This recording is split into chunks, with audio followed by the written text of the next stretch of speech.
Olá, pessoal, sejam bem-vindos. Sou Thales Moura, professor de literatura do apoio pedagógico da Faculdade de Letras da UFMG. Você irá assistir agora a quarta aula do curso Introdução à Literatura Brasileira, dedicada à conversa sobre o Padre Antônio Vieira. Ok? Então vamos lá. Vou projetar aqui para vocês o material em que eu fiz algumas anotações para que a gente possa discorrer sobre vida, obra de Padre Antônio Vieira, como é que a gente pode pensar a literatura produzida por Padre Antônio Vieira dentro do contexto da historiografia literária brasileira. Então, o título, né, que eu dei para a aula de hoje é Padre Antônio Vieira e a Palavra Empenhada, e aí a gente vai descobrir, né, por que motivo a gente está falando aqui de palavra empenhada com o Padre Antônio Vieira. Vamos discutir a introdução, que a gente tem o livro do Alfredo Bose, né, Padre Antônio Vieira Essencial, que a gente tem alguns sermões selecionados pelo Alfredo Bose, e especificamente vamos trabalhar com o sermão da primeira dominga de Quaresma, também chamado de Sermão das Tentações. Então, vamos pensar também um pouquinho de contexto histórico, né, para poder entender, né, o que esse sermão está trazendo aí de questões pontuais a respeito, né, de vida e de obra, né, de Antônio Vieira, e como isso também se coloca ali dentro do contexto histórico, né, de uma forma que o Padre Antônio Vieira vivenciou, né, ferrenhamente. Então, um pouquinho aqui da vida do Padre Antônio Vieira. Ele nasceu em Lisboa, em fevereiro de 1608. Ele veio falecer em julho de 1697, né? Teve uma longa vida. Ele chegou a falecer em Salvador, já aqui no Brasil. Filho de Cristóvão Vieira Ravasco e Maria de Azevedo. O avô e o pai de Vieira haviam sido criados os criados dos condes de Unhão. E a fidalguia, né, que é atribuída ao pai de Antônio Vieira, na verdade, só lhe foi concedida tempos depois, né, muito tarde, quando ele vai ser nomeado como escrivão dos agravos e apelações cíveis da relação da Bahia. Então, há uma história que corre, né, que os pais de Antônio Vieira, eles eram de origem fidalga, mas a verdade não, né? A sua mãe trabalhava em uma padaria, era padeira, e o pai era criado, né, dos condes de Unhão. Então, o pai de Antônio Vieira só veio a adquirir, né, essa fidalguia mais tarde. E em 1614, o Cristóvão Vieira Ravasco, pai de Antônio Vieira, ele vai partir com a família para a Bahia, porque ele vai ser, né, nomeado escrivão, né? E aí o que se sabe sobre a infância e adolescência do Vieira vai se dever apenas a alguns fatos biográficos relatados pelo padre André Barros, né, que tem a obra biográfica sobre Antônio Vieira, mas que costuma misturar muitos fatos reais a narrativas romanceadas, a lendas sobre a vida de Antônio Vieira. Então, algumas coisas a gente não consegue ter essa verificação dos fatos, né? Ele vai ingressar na Companhia de Jesus em 1623, ordenando os padres em 1634, e ele vai participar de várias missões diplomáticas, né, da corte portuguesa, vai se envolver em várias polêmicas por defender os novos cristãos, né, no período ali da Inquisição Portuguesa, bem como também defender o fim da escravização dos povos indígenas e africanos. Então, ele vai ali adquirir ali uma grande quantidade de fãs e não fãs, né? Ele foi um exímio orador, tinha uma capacidade, né, de chamar multidões, né, era incrível. Então, os locais onde o padre Antônio Vieira ia fazer seus sermões, geralmente eram lotados, então era como um show. E aí a gente tem o padre Antônio Vieira aí dentro da historiografia literária, sobretudo já produzida aqui no Brasil, algumas coisas de Antônio Vieira, como uma grande expressão mesmo da prosa sacra, né? Tem aí uma catalogação de mais de 200 sermões e 500 cantos, né? Então, existem algumas fabulações sobre a vida de Antônio Vieira, né? Como, por exemplo, o caso do estalo, que é muito interessante, narrado ali na introdução, né, da organização de sermões e cartas do Antônio Vieira pelo Alfredo Bose, em que ele vai contar um episódio, é uma lenda que corre, né, que Antônio Vieira ele era um menino muito dedicado aos estudos, mas tinha muita dificuldade de aprendizado, né? Ele não aprendia as coisas tão facilmente como os seus colegas, né? Nos colégios jesuíticos. E aí ele vai chegar um dia que ele vai estar desesperado, né? Porque ele queria aprender rapidamente as coisas. Ele vai chegar na Igreja da Sé, vai encontrar com uma imagem, e vai né, pedir ali, orar para essa imagem, né, para que essa condição dele fosse alterada, né, que as coisas viessem com mais clareza à sua cabeça. E aí, né, na lenda que contam, ele vai ter um estalo na cabeça dele, né, ele vai meio que perder a noção um pouco de onde ele está, né, e de repente, a partir desse estalo, né, as coisas vão começar a mudar, ele vai ter uma clareza de entendimento, como se fosse um milagre divino acontecendo ali naquele momento, né, diante dos seus olhos. Então, essa lenda que eles contam, né, do estalo de Vieira, e com essa imagem, né, que é a imagem da Nossa Senhora das Maravilhas na Igreja da Sé, essa lenda correu o mundo e chegou a despertar a atenção de Dom Pedro II quando esteve na Bahia, quis visitar, né, a Igreja da Sé para conhecer essa imagem de Nossa Senhora das Maravilhas, né, a imagem dessa lenda do estalo de Vieira.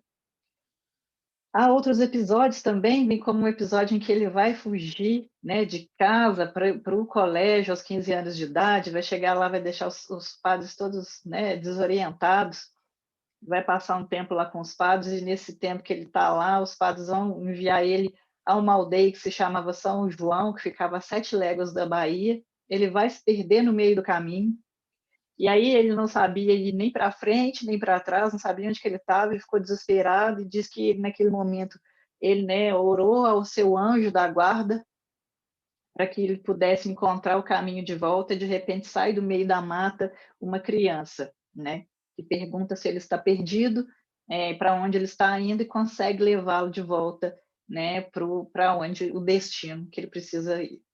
Então há essas lendas, né, na vida de Antônio Vieira, né, que corre o mundo.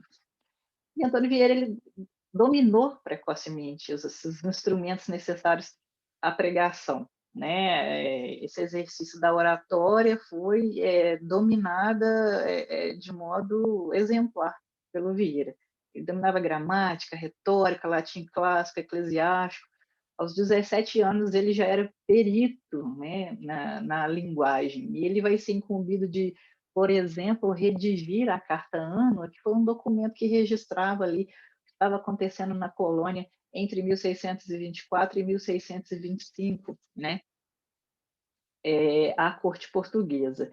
E aí, nessa Carta Annua, por exemplo, a gente tem algumas informações interessantes também para interpretar esse sermão da primeira dominga de Quaresma, que é os momentos dramáticos da invasão holandesa na Bahia, né? Então, é interessante a gente pensar nesse envolvimento também do Antônio Vieira, não só com essas questões, né, missionárias mas com essa parte política, essa inquietação política de Antônio Vieira. Essa questão da retórica elaborada de Antônio Vieira, né, não levando em conta toda essa mística sobre, né, o episódio aí do estalo de Vieira, né, e desse milagre que poderia ter acontecido na sua vida, vem muito dessa formação que era uma prática muito cultivada pelos jesuítas, né, que era da retórica, que tem como objetivo formar, né, um cidadão justo, né, e prestante, e também um orador exímio na arte de convencer as pessoas, de mover os corações, né, chamar a atenção dos seus ouvintes, prender a atenção dos seus ouvintes. Então, essa importância que a pedagogia jesuítica dá para o exercício da retórica é parte fundamental, né, do que Antônio Vieira vai exercer enquanto um exímio orador, né, um exímio pregador e veiculador dessas diversas escritas, né, que a gente tem hoje registrada dele. Então, por que essa importância, né, da oratória para os jesuítas? Porque eles precisavam aconselhar reis, rainhas, nobres de nações católicas, né, de toda a Europa. Então, eles tinham esse exercício enquanto um instrumento de trabalho, né? A questão da reforma protestante e essas correntes de pensamento do Renascimento, elas foram amplamente combatidas, né, com essa defesa da tradição e da ortodoxia romana, pelo exercício da oratória, do convencimento. Era necessário angariar os cristãos novamente, né, para esse exercício, né, da moral cristã, que era tão cara aos portugueses, né? Então, no contexto português ali no século XVII, a identidade portuguesa não fazia sentido sem esse entendimento do que é ser cristão. Então, as duas coisas andavam juntas. Os jesuítas foram parte importante, né, do processo da Contra-Reforma. Esse combate à onda protestante na Europa e também, além disso, com as expansões marítimas, essa catequização dos nativos, né, nas terras recém-conquistadas era parte do trabalho, né, dos jesuítas que, para exercê-lo com perícia, né, tinham que ser feras ali na arte da retórica. E aí agora partindo já para o sermão da primeira dominga de Quaresma, que foi proferida na cidade de São Luís, capital do estado do Maranhão, em 1653. Esse sermão é dividido em 6 partes, né? E a temática desse sermão ele está criticando, o Padre Antônio Vieira, ele critica, né, a prática da escravização dos indígenas naquele momento. E aí, para isso, né, ele vai se utilizar ali do Evangelho 4 de Mateus, em que a gente tem as seguintes considerações, né, os seguintes episódios. No Evangelho 4 de Mateus, a gente vai ter que Jesus é conduzido pelo Espírito ao deserto, né, para ser tentado ao diabo. E aí, ele tendo jejuado 40 dias e 40 noites, ele estava faminto, ele estava morrendo de fome. E aí, né, chegando-se a ele, o tentador, o demônio, ele vai tentar Jesus, ele vai dizer: Tu és o Filho de Deus, manda que essas pedras se tornem pães. E Jesus, né, respondendo, vai dizer: Está escrito, não só de pão viverá o homem, mas de toda palavra que sai da boca de Deus. E aí o diabo vai tentá-lo novamente, né? E vai, né, transportá-lo até a cidade santa, vai colocar Jesus sobre o pináculo do templo e vai dizer: Se tu és o Filho de Deus, lança-te daqui abaixo, porque está escrito que aos seus anjos dará ordens a teu respeito e tomar-te-ão nas mãos, para que nunca tropeces, né, com o teu pé em pedra alguma. E aí Jesus vai dizer: Também está escrito, não tentarás teu Deus. E novamente o demônio leva Jesus para um monte muito alto e vai mostrar todos os reinos do mundo para Jesus, né? E a glória, né? A grande glória, que é poder ter todos esses reinos. E aí vai dizer: tudo isso te darei se prostrado me adorares. E aí Jesus responde: vai-te, Satanás, porque está escrito: ao Senhor teu Deus adorarás, e só a ele servirás. Então o diabo deixa Jesus e vai chegar os anjos, né? Que vão servir então é, a Jesus que estava sendo tentado, ele foi tentado, né, em três momentos, né, durante esse jejum de 40 dias e 40 noites. Em cima dessa história, né, dessa parábola, Vieira vai construir todo um discurso em prol ali, né, de defender a liberdade dos indígenas que estavam sendo escravizados, né, naquele período pelas colônias portuguesas, pelos colonos. Algumas questões para a gente pensar também nesse exercício político também de Vieira, né? E o modo como os indígenas eram solicitados aqui naquele momento histórico é a dependência que os colonos tinham do saber indígena, né? Eles faziam ali extração e venda de produtos silvestres que eram vendidos no mercado europeu por um altíssimo valor, né, cacau, raízes aromáticas, dentre outras coisas que saíam aí, né, do cultivo aqui nos trópicos. A questão do Brasil colonial, que naquele momento ele tinha duas linhas de políticas indigenistas, ou seja, existiam os índios aldeados, que eles eram índios aliados aos colonos, e os índios inimigos, que eram aqueles que ficavam mais, né, no interior do território brasileiro. Então, eles ficavam mais afastados ali da zona litorânea, e aí eles eram muito mais arredios, né? Muito mais difíceis de estabelecer ali uma certa solidariedade com os portugueses. Então, existia na coroa portuguesa duas políticas para essas duas modalidades de indígenas. Só que o que acontece, o que acontecia, na verdade, na realidade, entre os moradores, é que para eles não existia essa diferença, né? O indígena era indígena de qualquer modo, e havia ali uma política que era da escravidão por guerra justa, né? Que era o seguinte: eles faziam como se fosse a construção de um inimigo, né? A escravidão por guerra justa era sempre quando o indígena, né, não queria favorecer os portugueses. Então, eles precisavam de mão de obra barata, e o que havia sempre era uma deturpação, né, do que eram os índios não aldeados, que eram, né, esses índios que eram mais selvagens, que eram arredios e agressivos com os portugueses, né, que eram considerados como inimigos mesmo, não favoreciam o lado dos portugueses, e esses outros indígenas que já eram os aldeados, que ficavam ali junto aos jesuítas, né, faziam trabalhos ali colaborativos com eles, tinha todo esse papel pedagógico, os jesuítas ali implantando ali a cristianização desses indígenas que também trabalhavam para os jesuítas, né? Mas a população não entendia que havia essa divisão. Então, o que acontecia é que essas leis da coroa, que visavam muitas vezes proteger os indígenas aldeados, não funcionava, né? Havia essa construção, essas narrativas que construíam inimigos, mesmo com os indígenas aldeados. Então, eles eram raptados dos aldeamentos.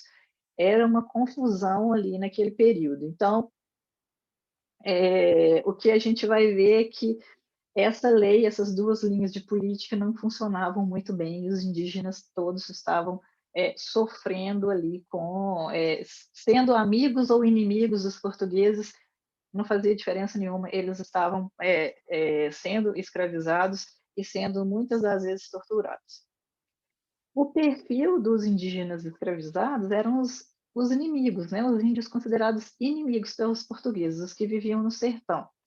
É o que ou os índios de corda também, né, que eles chamavam índios de corda, geralmente eram ou índios inimigos, né, de uma outra tribo, que era essa tribo amiga dos colonos portugueses. Muitas das vezes eles raptavam esses índios mais adentro no sertão, e aí eles, né, eles eram vendidos como um resgate, né? Para se resgatar um indígena, muitas das vezes é, era cobrado um preço, né, valores às vezes altos a respeito de, por exemplo, quanto tempo o indígena precisaria cumprir, né, ali de trabalho dedicado ao Estado ou aos missionários, os jesuítas, para poderem serem libertos, né? Então ficava toda essa questão, né, de resgate dos indígenas, indígenas comprados, essa ficcionalização de quem eram os indígenas inimigos, até mesmo pela necessidade sempre crescente de mão de obra, né, barata. Então, foi se percebendo ali que essas duas linhas de política não funcionavam muito bem. Então, muitas das vezes, esses índios de corda, né, esses reféns que iam ser muitas das vezes comidos em rituais antropofágicos, eles eram resgatados, eles precisavam pagar um preço pela sua vida, né, que era definido pelas autoridades competentes. Então, haviam muitas transgressões, né, enquanto a essas leis.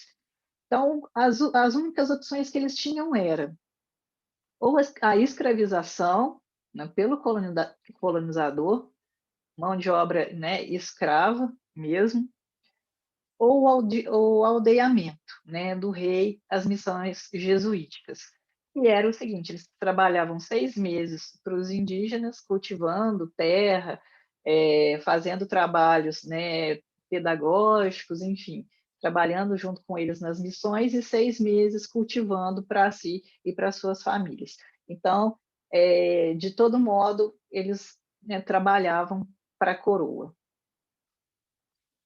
Sobre a questão da chegada do padre Antônio Vieira ao Maranhão, né, onde foi proferido esse sermão, ele desembarca em São Luís em janeiro de 1653, como superior da missão jesuítica no Maranhão.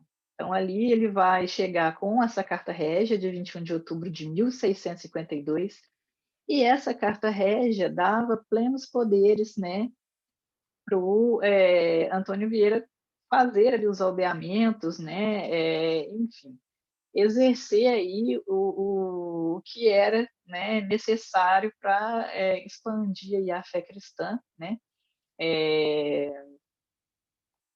veicular, né, a cristianização aos gentios. E aí o Vieira, né, ele chega aí para Portugal em uma missão diplomática, né, para poder apoiar aí, a corte portuguesa, no momento ali da divisão que ocorre em relação ao fim da União Ibérica, e ele vai ser ali muito requisitado pelo Dom João IV, né, que vai acabar solicitando que ele fique um tempo lá, que participe como conselheiro dele nas missões diplomáticas, mas acontece que o que vai acontecer é que ele não é bem sucedido nessas missões, ele vai fracassar em algumas delas, além de ser bem invejado por alguns jesuítas e nobres da época. Então, em razão disso, ele volta para o Maranhão para poder exercer essa missão, né, de catequização dos índios. E a liberdade dos indígenas, naquele momento, era uma questão central do trabalho dos jesuítas. Então, ali a gente já percebe que vai haver um confronto, né, um conflito de interesses, e vai ser futuramente, né, motivo da expulsão dos jesuítas ali, né, do Maranhão, local onde eles estavam fazendo os aldeamentos, né, e trabalhando aí a catequização dos povos indígenas. Então, visto isso, né, esse ponto central né? O interesse do Antônio Vieira ali no Maranhão era a catequização dos indígenas, né? Porque ele era um homem da igreja. Então, o interesse dele, é claro que também político, porque a identidade portuguesa, de nação portuguesa naquele momento, não se desvinculava do ideal da cristianização, expandia a fé cristã, né? Muito colado ali aos objetivos da Contra-Reforma, e expandir a fé cristã também nessas novas, nesses novos lugares que estavam sendo conquistados, nessas novas terras. O objetivo central de Vieira era a cristianização dos gentios. Então, nessas marcas que a gente tem do discurso do padre Antônio Vieira, a gente percebe ali uma concepção que é teológica, mas também política, né? Existia a busca de uma unidade ali naquele momento, né, no contexto de nação portuguesa, que ser português era também ser católico. Então, a primeira parte, a gente tem o diálogo do evangelho do evangelho quarto de Mateus, né, a ideia das tentações do demônio. O demônio vai tentar Jesus por 3 vezes, oferecendo pão, né, o precipício, porque ele vai ser salvo, né, se ele se jogar, e adoração, ele vai oferecer, né, o mundo todo para Jesus, e ele vai negar 3 vezes. Então, o Antônio Vieira, ele vai se utilizar, né, dessa questão da escravização dos indígenas, né, como modo de oferecer facilidades, dinheiros, riquezas, né, o mundo, como uma espécie de entrega da alma ao demônio, uma adoração ao demônio. E aí ele vai amarrar toda essa construção, que é também política dele, na construção da ideia de libertação dos indígenas, com o ideal moral cristão, que, né, vai tender a tocar, né, a alma dessas pessoas. E aí ele começa esse sermão já nesse primeiro momento, né, o sermão dividido em 6 partes. Nessa primeira parte, ele vai começar a construir, né, esse exercício retórico. E ele inicia: 3 foram as tentações com que o demônio hoje acometeu a Cristo. Na primeira ofereceu, na segunda aconselhou, na terceira pediu. Na primeira ofereceu que fizeste das pedras pão. Na segunda aconselhou que se deitasse daquela torre abaixo. E na terceira pediu que caído o adorasse. Vede que ofertas, vede que conselhos, vede que petições. Oferece pedras, aconselha precipícios, pede caídas. E com isto ser assim, estas são as ofertas que nós aceitamos, estes os conselhos que seguimos, essas as petições que concedemos. De todas essas tentações do demônio, escolhi só uma para tratar, porque para vencer 3 tentações é pouco tempo, 1 hora. E quantas vezes para ser vencido delas basta um instante? Aqui escolhi das 3 não foi a primeira nem a segunda, senão a terceira e última, porque ela é a maior, porque ela é a mais universal, ela é a mais poderosa e ela é a mais própria dessa terra em que estamos. Ou seja, o que o Antônio Vieira está querendo dizer é o seguinte: é fácil ser convertido pelo poder, né? É fácil você sucumbir ao poderio, né? Quando o demônio oferece para você, né, mundos e fundos, né, vai oferecer todo um reino, é difícil não cair nessa tentação, né, de ceder ao exercício do poder. E na segunda parte, né, ele vai fazer já um exercício retórico de condução desse interlocutor do sermão, né, a pensar que essas mesmas tentações do demônio, que nos servem, na verdade, de ruína, de destruição, né, elas podem nos servir de exemplo. E aí, né, já cito um trecho aqui do próprio sermão. Toma o demônio pela mão a Cristo, leva a um monte mais alto que essas nuvens, mostra-lhe dali os reinos, as cidades, as cortes de todo o mundo e suas grandezas, e diz-lhe dessa maneira: tudo isso te darei, se dobrando o joelho, me adorares. E aí, o que o padre Antônio Vieira vai dizer é o seguinte, que é preciso pesar a alma na mesma balança do demônio, né, que a gente possa dar o mesmo valor às nossas almas que o demônio incansavelmente deu correndo atrás de Jesus, né, naqueles 3 momentos de tentação. Ele não desiste fácil, né? E aí ele nos indaga nesse sermão se valem as coisas desse mundo mais que a alma, né? Então, o exercício que ele está fazendo ali é tentar nos convencer a não entregar a alma a vis interesses mundanos. E aí é claro que nesse contexto aqui ele está falando, né, não só para a população indígena que porventura esteja ouvindo ali aquelas pregações, mas a ouvidos nobres que estão ali também. Então, a gente percebe que o exercício da oratória do padre Antônio Vieira era um exercício de muita liberdade ali em cima do púlpito, né? Ele estava falando muitas vezes coisas ali que poderia estar até sangrando os ouvidos daquelas pessoas que estavam ali ouvindo, né? Mas ele estava lá. Na terceira parte, né? O púlpito é lugar, né, de oferecer aos ouvintes uma experiência de deleite, né? Visto que ele era um cara muito requisitado, né?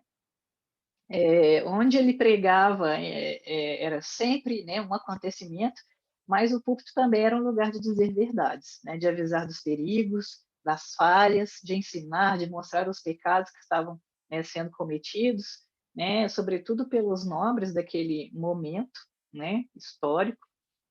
E aí é um trechinho que eu trago do próprio sermão que ele vai dizer isso.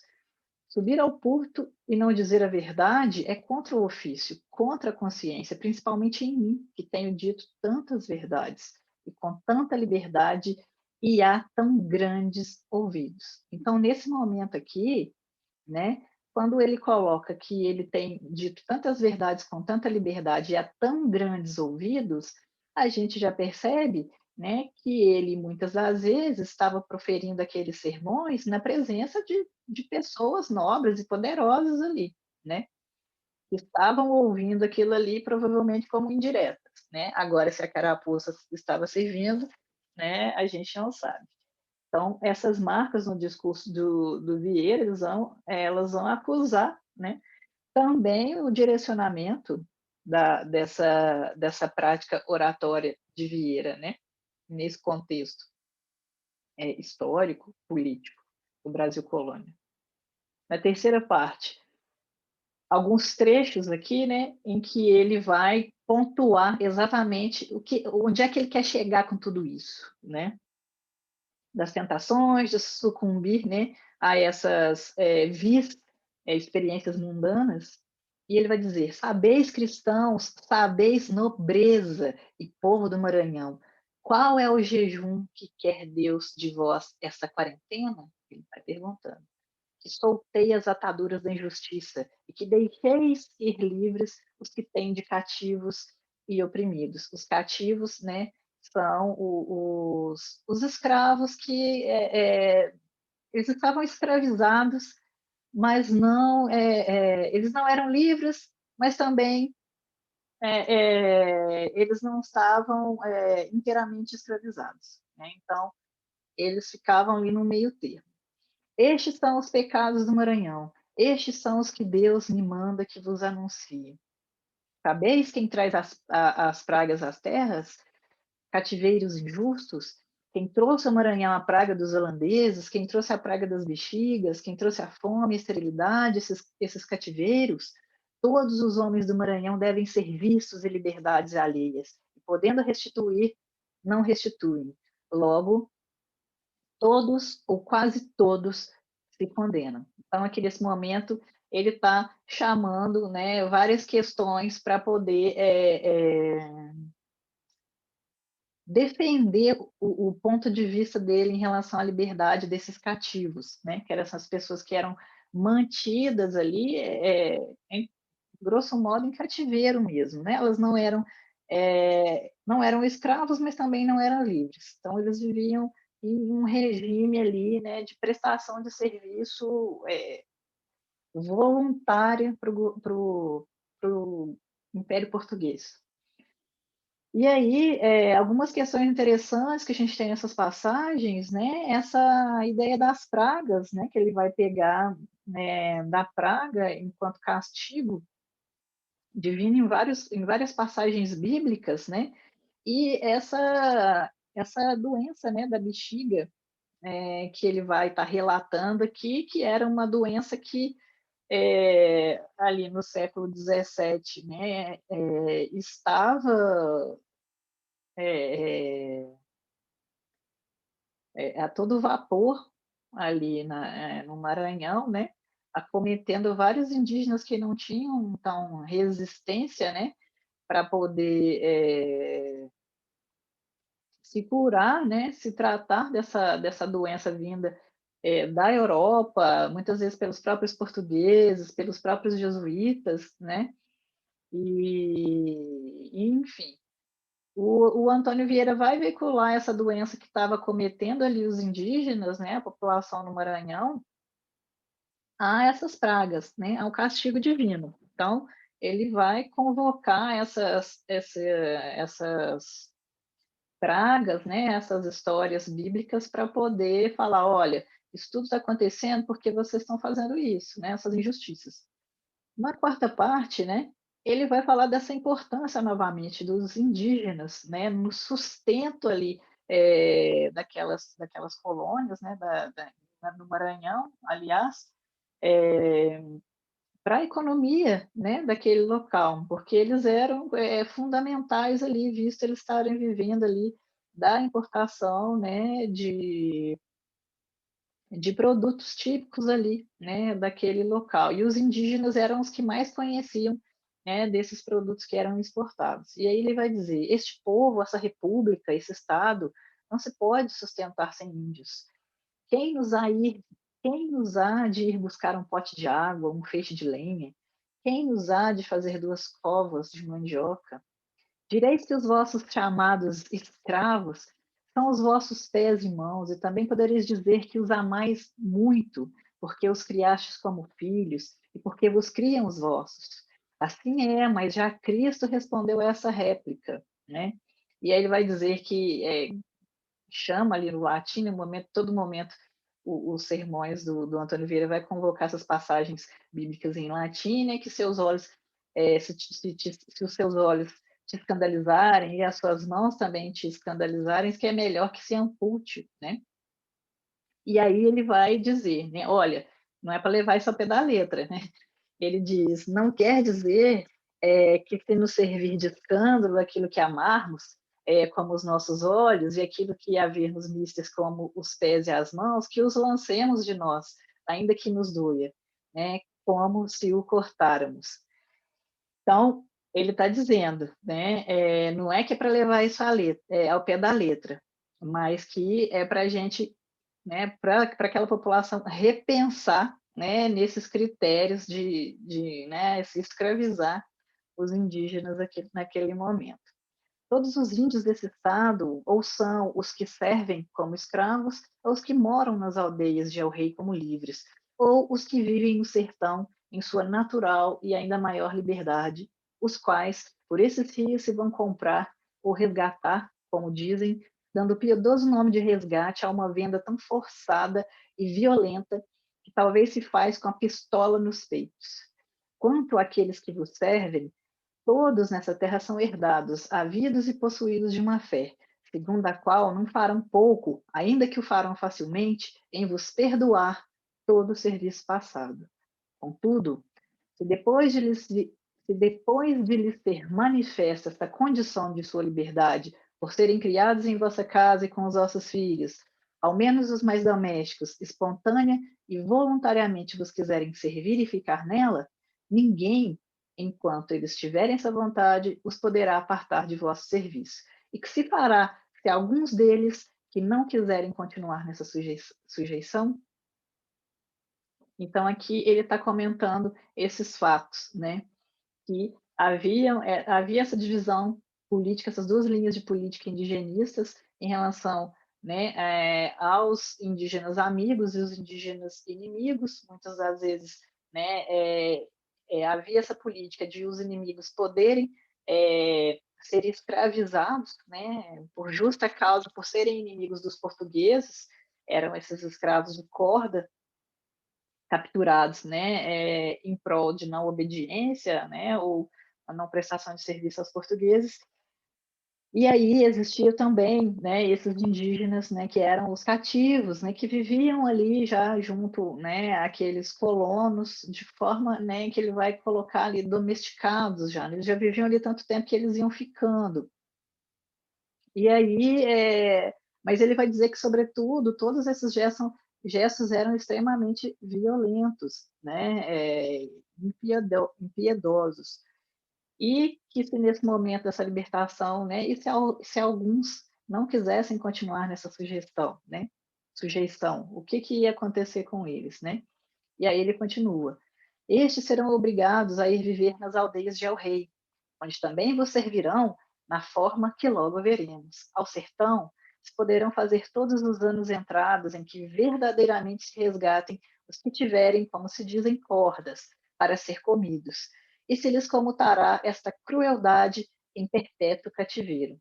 Essa é a condição de que esses escravos de corda, né, quando eles eram libertos, para não serem comidos em cativeiros, né, por tribos rivais, eles tinham que pagar um alto preço por isso, né? Então, assim, eles, na verdade, mesmo que fugindo e sendo capturados como escravos de corda, se eles fossem resgatados, de todo modo, eles deveriam servir, né? Então, e ele vai continuar: assim serão também cativos todos os que sem violência forem vendidos como escravos de seus inimigos, tomados em justa guerra. Todos os que deste juízo saírem qualificados por verdadeiramente cativos se repartirão aos moradores pelo mesmo preço por que foram comprados, e os que não constar que a guerra em que foram tomados, né, fora justa, se fará deles. Todos serão aldeados em novas povoações ou divididos pelas aldeias que hoje há, onde repartido com os demais índios delas pelos moradores, os servirão em 6 meses do ano alternadamente, de dous em dous, né, dois em dois, no português de Portugal, ficando os outros 6 meses para tratarem de suas lavouras e famílias, de sorte que nessa forma todos os índios deste estado servirão aos portugueses, né? E aqui ele vê um problema em uma nação, né, que quer ser modelo de nação, exemplo, sobretudo pelo ideal cristão, né, da bondade, de amar a Deus e ao próximo. Ele coloca isso como um problema, né, para a nação. Isso, né, mancharia o nome, né, da coroa portuguesa. E na quinta parte, ele vai dizer: não há maior maldição numa casa nem numa família que servir-se com suor e com sangue injusto. Né? Aqui a gente tem já um conflito de interesses. Né? E o Vieira prossegue: morreram-vos já alguns índios? Fugiram-vos já alguns índios? Muitos. Pois o que faz a morte, porque o não fará a razão? Pois não é melhor perdê-los por serviço de Deus que perdê-los por castigo de Deus? Então, ele vai orientar, né, esses nobres, esses colonos que tinham esse ideal da busca e acumulação de riquezas com a mão de obra escrava indígena, a viver com consciência segura, né, a tirar esse povo do pecado moral para viver como cristãos, né? Então, a ideia é tirar, né, esses indígenas da escravização pelos colonos e colocá-los em aldeamentos. Mas o que é interessante a gente pensar é que nos aldeamentos eles também estão trabalhando para a coroa portuguesa. Né? Eles estão trabalhando para os jesuítas, eles também são mão de obra escrava. Né? Nessa alternância de trabalhar 6 meses para os jesuítas e 6 meses para as suas famílias. Né? Então, essa questão, a gente não tem o Antônio Vieira enquanto homem que era completamente empenhado ao fim da escravização indígena e africana em si. Né? Até porque seria muito difícil ele mudar esse modelo econômico que existia ali naquele momento. mas a gente vê esse movimento, né, de conflito de interesses, né, a divisão do conflito de interesses desses colonos e dos missionários da Companhia de Jesus, que queriam, no caso, catequizar, né, expandir a fé cristã, ampliar, né, esse império, né, da religião católica.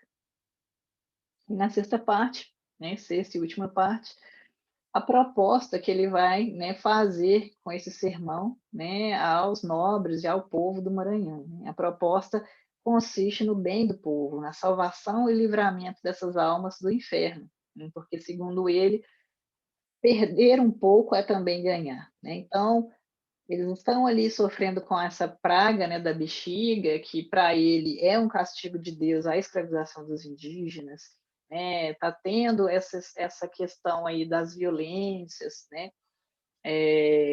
Da guerra entre os povos indígenas e os colonos, e isso precisa ser modificado, né? E o papel aí, no caso das missões jesuíticas, é apaziguar esses ânimos, né? Fazendo os gentios se converterem, né? Aos desígnios, né? Do que é ser um homem de Deus. E aí ele prossegue no sermão. Demos essa honra à nação portuguesa, demos esse exemplo à cristandade, demos essa fama ao mundo. Saiba o mundo, saibam os hereges e os gentios que não se enganou Deus quando fez aos portugueses conquistadores e pregadores de seu santo nome. Saiba o mundo que ainda há verdade, que ainda há temor de Deus, que ainda há alma, que ainda há consciência. Não é melhor ter 12 escravos que vos vivam 20 anos que ter 4 que vos morram ao segundo? Morra a ambição, morra o interesse e viva só o serviço de Deus. Então, é essa questão, né? Nós não temos o padre Antônio Vieira completamente empenhado aí nesse fim, né, da escravização indígena, né? A gente tem uma crítica a essa ambição, né, mercantilista já em germe ali, né? Os costumes do povo, né, no Brasil colônia, esses gestos de tortura, essa condenação dos gestos de tortura pelos quais passavam os indígenas, né, havia, de certo modo, uma aceitação, né, do sistema escravista, né, mas ele também criticava duramente o modo como muitas vezes procediam ali os colonos, né, o modo como isso era realizado. E aí, para finalizar, né, um esqueminha aqui do que a gente, né, precisa saber do Padre Antônio Vieira e que são marcas aí do seu trabalho, né, e marcas também dos seus processos dentro aí do que a gente vai chamar de historiografia literária brasileira, né? O Padre Antônio Vieira é um homem que está estritamente vinculado a acontecimentos históricos e políticos de Portugal, né? Então ele era um diplomata, né, a serviço do rei, conselheiro do rei. Então ele esteve ali em várias missões diplomáticas, embora falhas, né? Ele era um idealizador da expansão do Império Português. Ele tinha uma vida muito agitada, assim como ele era amado, né, as suas pregações reuniam muitas pessoas, ele também foi extremamente combatido, ele era um grande estrategista na difusão do cristianismo. Então, pensarmos também que essa identidade da nação portuguesa, ela não se realiza, né, sem essa adesão, né, da expansão da fé católica. Então, ser português também era, né, ser católico, ser cristão. Então, esses dois movimentos andam juntos. Ali no século XVII, né, ele foi muito venerado pelo seu exercício retórico, né, e de erudição. No livro do Desassossego, Fernando Pessoa tece ali grandes elogios, né, à prosa de Antônio Vieira, prosa sacra de Antônio Vieira, né? ele tem essa questão de mover multidões onde ele vai. A obra de Antônio Vieira, né, composta por sermões e cantos, né, e nos seus exercícios aí, né, enquanto ele atua pregando aí nos púlpitos, né, ele vai utilizar o púlpito como arma, né, de combate aí, né, vai criticar os costumes, né, dos homens do Brasil colônia e vai criticar também essa prática da escravização dos indígenas, né, sempre defendendo esse padrão de aldeamento, né, essa ideia de salvação dos gentios pelo exercício da fé, né, pela conversão dos gentios à fé cristã. Tá ok? Então, por hoje, pela aula de hoje é só. Nos vemos aí nos nossos próximos debates no fórum. Um abraço.